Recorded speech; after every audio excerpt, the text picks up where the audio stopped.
कहानी शुरू होती है एक ऐसे दौर से जब सिनेमा के पर्दे पर नायक की परिभाषा सिर्फ मर्दानगी, इंसाफ और प्रतिशोध से जुड़ी होती थी। जब एक आम आदमी की तकलीफें और समाज की सड़ांध को दिखाना फिल्मों का मकसद बनता जा रहा था। और ऐसे ही वक्त में आई थी एक फिल्म जिसने न केवल अपने दमदार नाम से बल्कि अपनी गंभीर कहानी और बेहतरीन अदाकारी से लोगों के दिलों में जगह बनाए। हम बात कर रहे हैं साल 1984 में रिलीज हुई फिल्म कसम पैदा करने वाले की जो सिर्फ एक फिल्म नहीं बल्कि एक सवाल था उस व्यवस्था पर जो आम आदमी की चीखों को अनसुना कर देती है। इस फिल्म का निर्देशन किया था रवि तिवारी ने, एक ऐसा नाम जो भले ही आज बड़े निर्देशकों की सूची में ना आता हो लेकिन उस दौर में सामाजिक विषयों पर आधारित फिल्मों के लिए जाना जाता था। और फिल्म की पटकथा लिखी थी B.K. राव ने, जिन्होंने इस कहानी को एक ऐसी शक्ल दी जिसे देखकर हर आम इंसान अपने भीतर के गुस्से को महसूस कर सकता था। फिल्म की शुरुआत होती है एक बेहद साधारण परिवार से, जहां एक भाई अपनी बहन की शादी की चिंता में डूबा हुआ है, एक माँ है जिसकी आंखों में बेटे के भविष्य को लेकर डर है, और एक माहौल है जो ये दर्शाता है कि कैसे एक गरीब आदमी की जिंदगी हर मोड़ पर समझौते से भरी होती है। और इसी साधारणता में छिपा है असाधारण दर्द। फिल्म का मुख्य किरदार है शंकर, जिसे निभाया है धीरज कुमार ने। धीरज उस वक्त के एक जाने माने अभिनेता थे लेकिन उन्हें ज्यादा तरजीह सहायक भूमिकाओं में दी जाती थी, पर इस फिल्म में उन्हें पूरा मंच मिला खुद को साबित करने का, और उन्होंने भी अपनी अदाकारी से इस भूमिका को अमर बना दिया। शंकर एक ईमानदार, मेहनती और सीधा साधा इंसान है जो मेहनत मजदूरी कर अपने परिवार को पाल रहा है। लेकिन उसकी जिंदगी उस दिन पूरी तरह बदल जाती है जब उसकी बहन के साथ समाज के रसूखदार लोगों में से एक ठेकेदार सुरेश द्वारा दुष्कर्म किया जाता है। सुरेश का किरदार निभाया है रंजीत ने, जो कि वैसे भी निगेटिव किरदारों के लिए मशहूर थे, लेकिन इस फिल्म में उनका खलनायक का चेहरा इतना क्रूर और नफरत से भरा हुआ था कि दर्शकों को पर्दे पर भी उससे नफरत होने लगी थी। बहन इंसाफ मांगने जाती है लेकिन कानून की किताबें चुप रहती हैं, पुलिस की वर्दी बिक जाती है और अदालत की चौखट पर खड़े आम इंसान की आवाज किसी को सुनाई नहीं देती। शंकर जब हर जगह से हार जाता है तो वो सवाल करता है खुद से कि आखिर इस देश में न्याय पाने के लिए उसे क्या करना होगा। क्या ईमानदार बने रहकर इंसाफ मिल सकता है या फिर उसे भी उसी गंदे सिस्टम का हिस्सा बनना होगा जिससे वो अब तक दूर भागता रहा है। फिल्म का ये मोड़ बेहद प्रभावशाली है क्योंकि यहीं से कहानी सिर्फ व्यक्तिगत प्रतिशोध से निकलकर सामाजिक विद्रोह की ओर मुड़ती है। शंकर जेल चला जाता है, उस पर झूठा इल्जाम लगाया जाता है, लेकिन जेल में ही उससे मिलते हैं कुछ ऐसे लोग जो समाज के सताए हुए हैं। कुछ अपराधी हैं लेकिन सभी के अपराधों की जड़ें व्यवस्था की विफलता में छिपी हैं।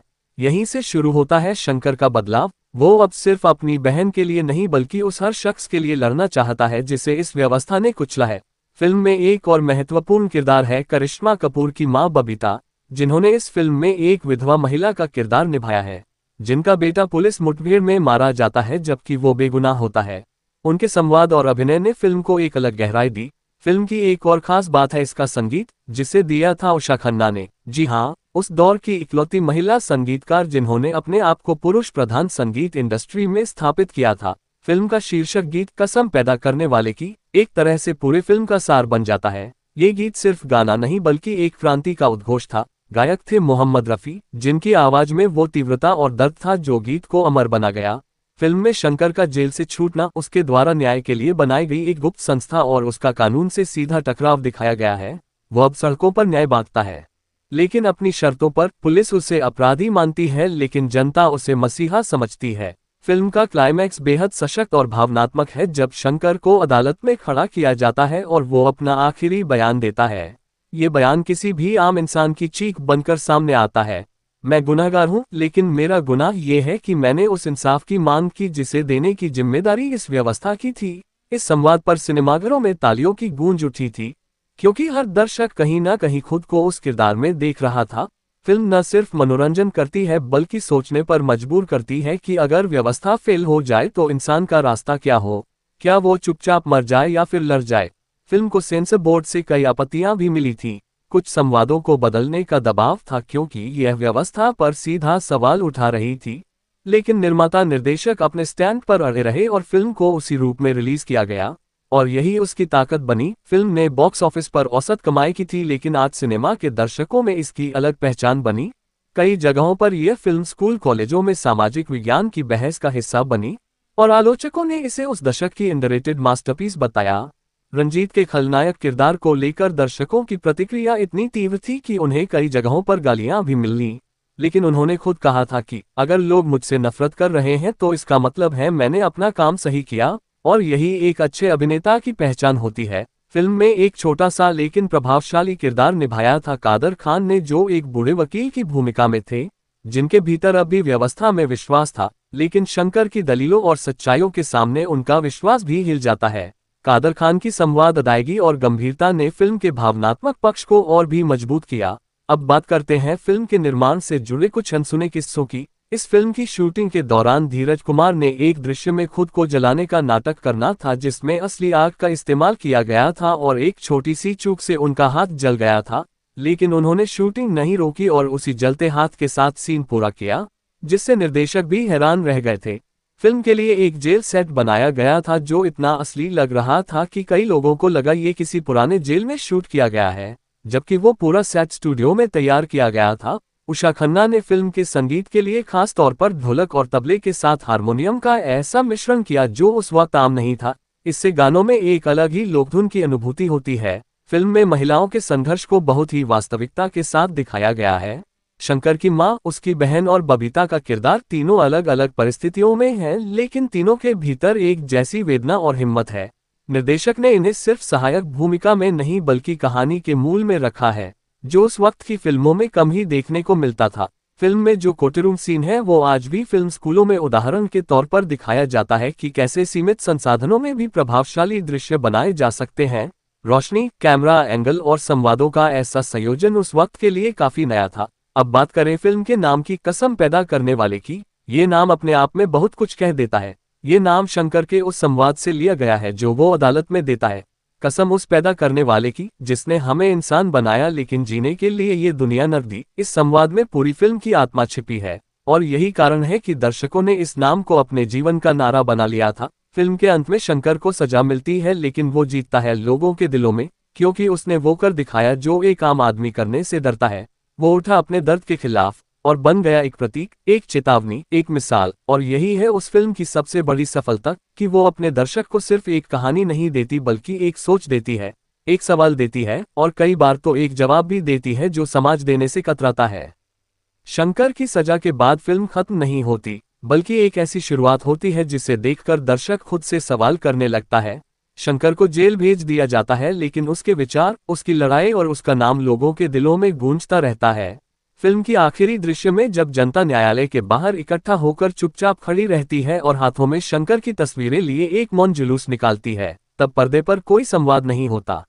बस बैकग्राउंड में वही गीत बजता है, कसम पैदा करने वाले की, और दर्शकों की आंखें भर आती हैं। ये दृश्य इतना ताकतवर था कि कई सिनेमाघरों में लोग खड़े होकर तालियां बजाने लगे थे। ये फिल्म उन चंद फिल्मों में से एक थी जिसे देखकर लोग शांत नहीं होते थे।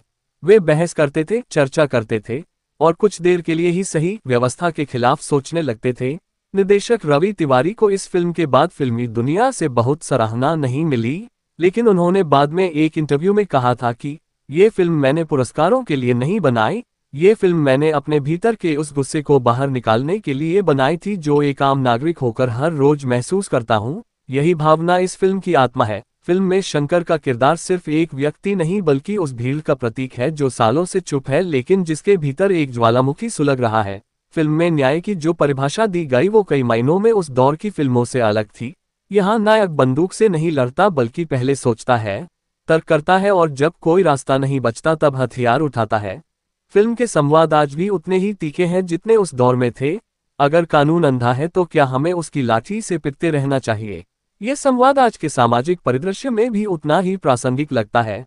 फिल्म के गीतों को भले ही कोई चार्टबस्टर सफलता नहीं मिली थी, लेकिन उनके बोल और धुनें आज भी सामाजिक आंदोलनों में सुनाई देती हैं। खासकर मजदूर आंदोलनों में ये गीत एक प्रकार का जनगीत बन चुका है। धीरज कुमार की बात करें तो उन्होंने इस फिल्म के बाद भी कई फिल्में की, लेकिन किसी फिल्म में उन्हें ऐसा केंद्रीय किरदार दोबारा नहीं मिला। उन्होंने खुद स्वीकार किया था कि शंकर का किरदार उनकी जिंदगी का सबसे चुनौतीपूर्ण और संतोषजनक किरदार था। कादर खान, जो उस दौर के हर फिल्म में चुटीले संवादों के लिए जाने जाते थे, यहाँ एक गंभीर, धीमे और सधे हुए किरदार में थे और उन्होंने दिखा दिया कि अगर उन्हें मौका मिले तो वो गंभीर भूमिकाओं में भी लाजवाब है।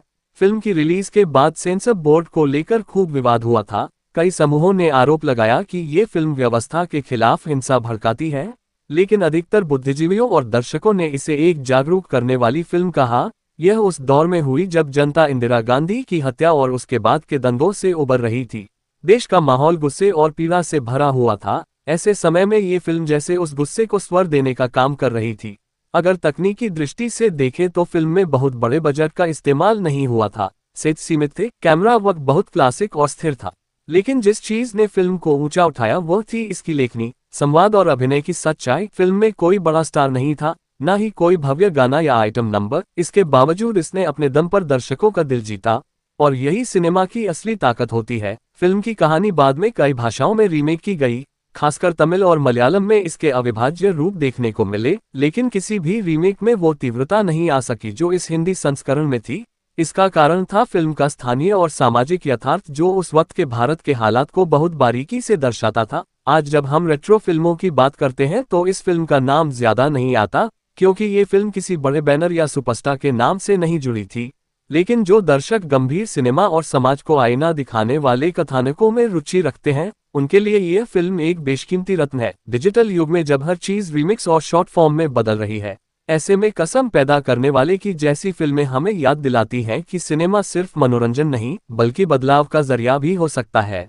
अगर आज इस फिल्म को फिर से रिलीज किया जाए या इसे नए संदर्भ में प्रस्तुत किया जाए, तो यकीन मानिए आज की पीढ़ी भी इससे उतना ही जुड़ाव महसूस करेगी जितना उस वक्त के दर्शकों ने किया था। क्योंकि अन्याय, भ्रष्टाचार और व्यवस्था की विफलता, ये समस्याएं आज भी वैसी की वैसी हैं। और जब तक ये रहेंगी, शंकर जैसे किरदार लोगों के दिलों में जिंदा रहेंगे, उन्हें प्रेरणा देंगे और शायद किसी को उठ खड़ा होने की हिम्मत भी देंगे। फिल्म का नाम भले ही कसम पैदा करने वाले की है, लेकिन इसकी कसम सिर्फ भगवान या किसी देवी देवता की नहीं थी। ये कसम थी इंसानियत की, न्याय की, सच्चाई की और उस संघर्ष की जो हर आम आदमी अपने जीवन में करता है।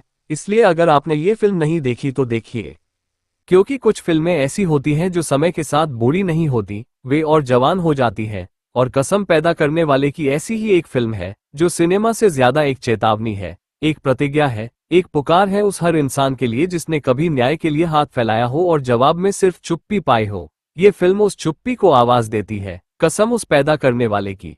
तो दोस्तों, ये थी मिथुन चक्रवर्ती की एक और धाकड़ फिल्म कसम पैदा करने वाले की पर हमारी एक विशेष प्रस्तुति। अगर वीडियो पसंद आए हो तो इसे लाइक और शेयर तथा चैनल को सब्सक्राइब जरूर करें। धन्यवाद।